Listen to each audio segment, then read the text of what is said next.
Hello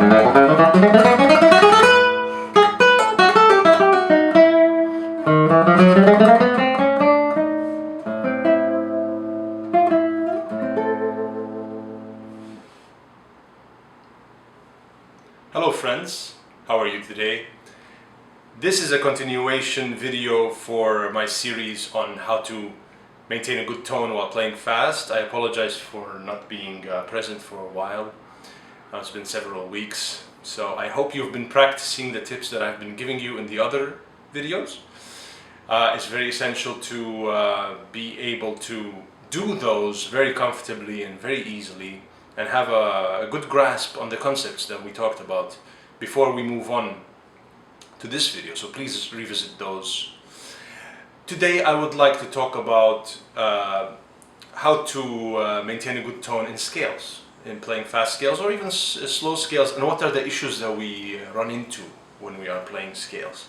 So the main position for the right hand is this kind of arpeggio position, right? So you have the P on the bass strings, whichever you choose, and I on the G, M on the B, and A on the E string. That's the kind of neutral go-to position, I would say, when you start learning the classical guitar. However, when it starts to encounter scales in your repertoire, you run into the issue of changing the hand position, which is required, in fact, because you do need to be on one plane. So that prompts you to play on one string like so and turn a little bit the hand, and that's important. But I'm going to try to be quick and brief here. This is essential. But another aspect of playing the scales is making sure that the fingers become the same length from the vantage point of the string. That meaning that if we go and we play simply just like this, now you see the hand is kind of like jumping up a little bit as the M is playing, and the M is slightly more flexed to meet the plane of the I, because the fingers are not the same length. Okay, everybody has a longer M than an I, and in my case, playing from the left side of the nail requires me to even play even more from the left side of the nail, so that I balance the length of the fingers. So if you imagine you're playing on the same, look how the M is a little flexed. Once I turn this way, the I now is closer to the G string that I'm playing on now, and the M is a bit further, so the balance is way more even. So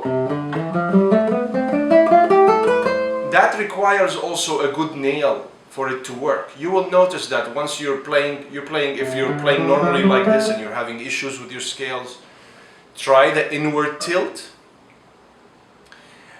And if you have a nail in the way, you are gonna have to file this part of the nail, right? You're gonna have to make sure that what I like to call the entry point is nail free. It should be nail free. No nail should be encountered there, only flesh. Because you're playing now even further like this, so you have to be careful of that corner to really make the slope as smooth as possible.